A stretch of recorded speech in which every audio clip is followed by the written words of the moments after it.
Next, Southwind Spotlight, featuring Nicole Lueckenhoff.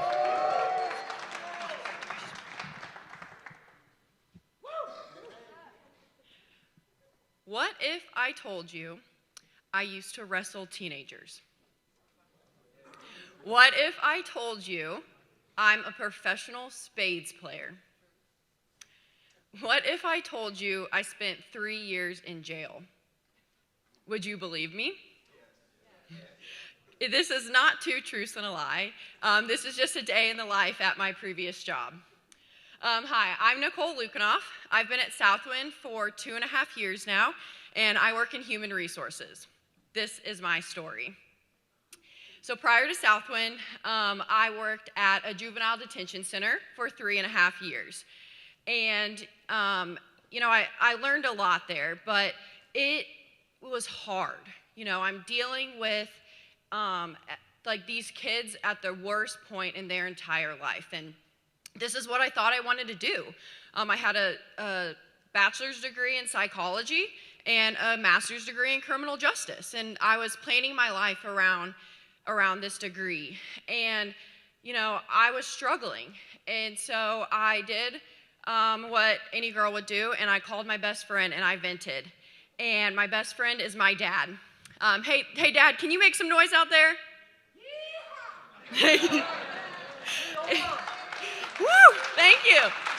So I called my best friend and I vented, and he had a very frank conversation with me. And he goes, Nicole, you need to get a new job. Like, you are not you. I want my daughter back. And I took that to heart, and I really reflected on that. And I was like, okay, I can either get stuck or I can get out. So I opened the internet browser and I Googled, what job can you get with a psychology degree? And tried and true, it gave me 3 great options. There's case management, there's social work, and there's human resources. So I brushed the other 2 off, and I really dove into human resources. Like, what is human resources? I had a bad experience at JDC, and so I wanted more information. And what I saw was just an opportunity for growth. In criminal justice, and at JDC especially, you're either the worker or you're the supervisor. Like, those are your only 2 options. But human resources gave me opportunity. I could come in, with no experience as an HR assistant.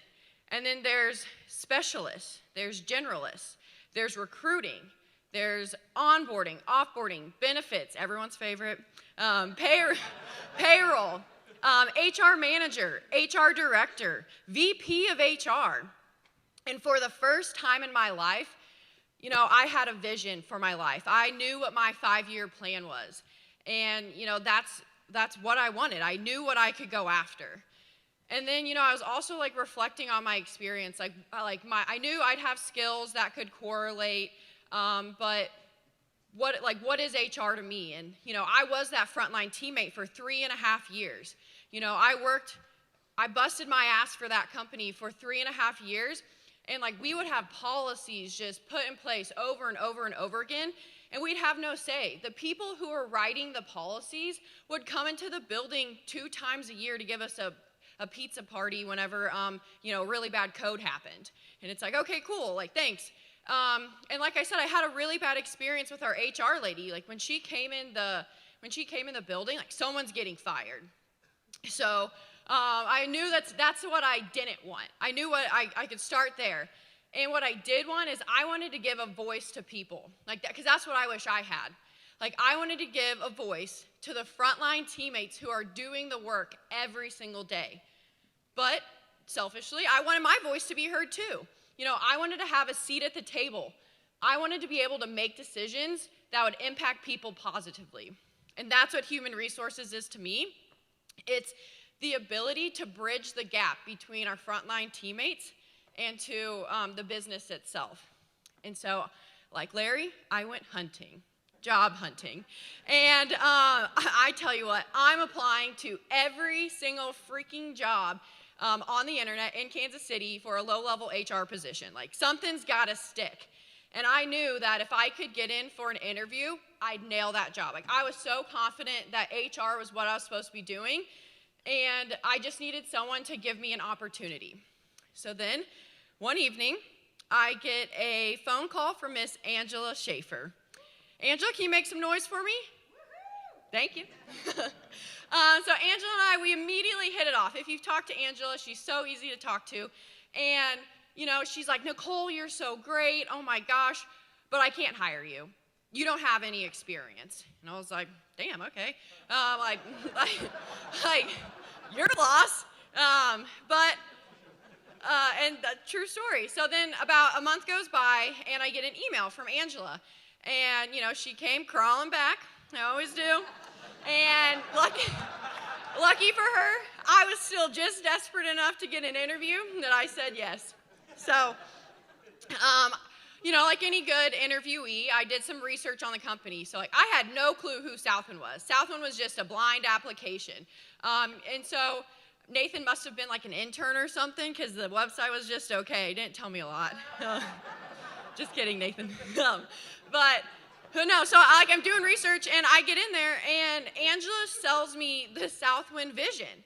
Like, we believe by investing in our people, we can change the world.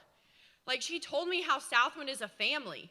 Like, it's a positive work environment. The opportunity for growth. Jeff Scott always says, like, we're building the rocket ship on the way up. And, you know, I also maybe sold her a little bit of the Nicole magic, too. And so, like, I walked out of there, and I called my family, and I said, I got the job. They're like, oh, yeah, that's great. Like, they offered you? I said, no, they didn't, but they will. And 2 hours later, I got the call, and I became a Southwinder. And, you know, then I started my Southwind journey, and, you know, I would say that the foundation of who I was already laid before I got to Southwind. Like, I already knew who I was as a person and what I wanted, but Southwind opens doors. Like, I had the courage to say yes, to continually say yes, and, you know, my opportunity for personal and professional growth has just shot through the roof. You know, like, because I had the courage to continue to say yes. But, you know, I'd love to stand up here and say that it was like a super smooth path for me. Like, you know, everything is peaches and roses, and that's not the case. Like, summer of 2022, I hit the Southwind wall.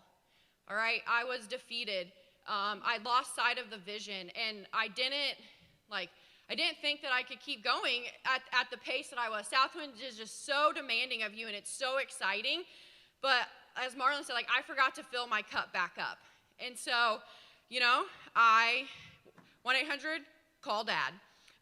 Lucky for me, a couple months before that, my dad actually started working at Southwind. And so, you know, it was really awesome to just, you know, be able to lean on him whenever things got difficult. And he reminded me about the Southwind vision. Like, he loves Southwind, and he was able to keep me going when he was pouring into me so that I could continue to pour into other people.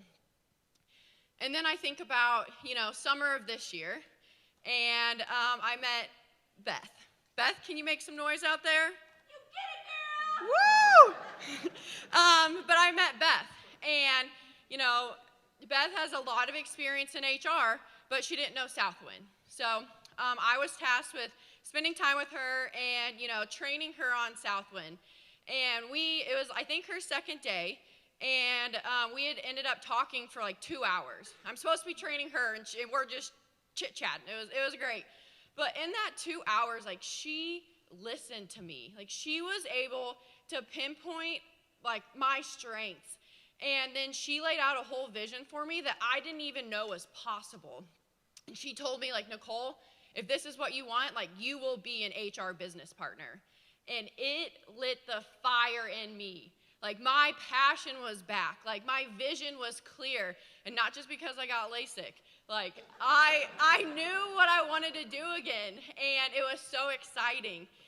And so then, you know, I like to think back on, like I came into Southwind with, you know, criminal justice background. We have coaches, and we have teachers. We have a lot of people from Cintas. We have a lot of people who know Coach Sims. We have families here. And like what's unique about all of us is every single one of us had to have a conversation with someone in Southwind, all right? Everyone had that conversation. They were sold the vision, and they found a home and a future with Southwind. So I gave you 4 examples of how a conversation changed my life. A conversation got me out of a bad job. A conversation got me into this job. A conversation kept me at this job, and another conversation reignited the fire that I had inside of me. So, think of how many conversations you have in a day with yourself, with your teammates. Honor the conversation. Honor every conversation. What better way to service our teammates than to honor the conversation? Every single one of you, I can't see, but I know you're out there. Every single one of you have the ability to change the trajectory of someone's life. And who knows, maybe that one person that you inspire will be standing on this same stage next year. Thank you for honoring my conversation today. I appreciate you guys.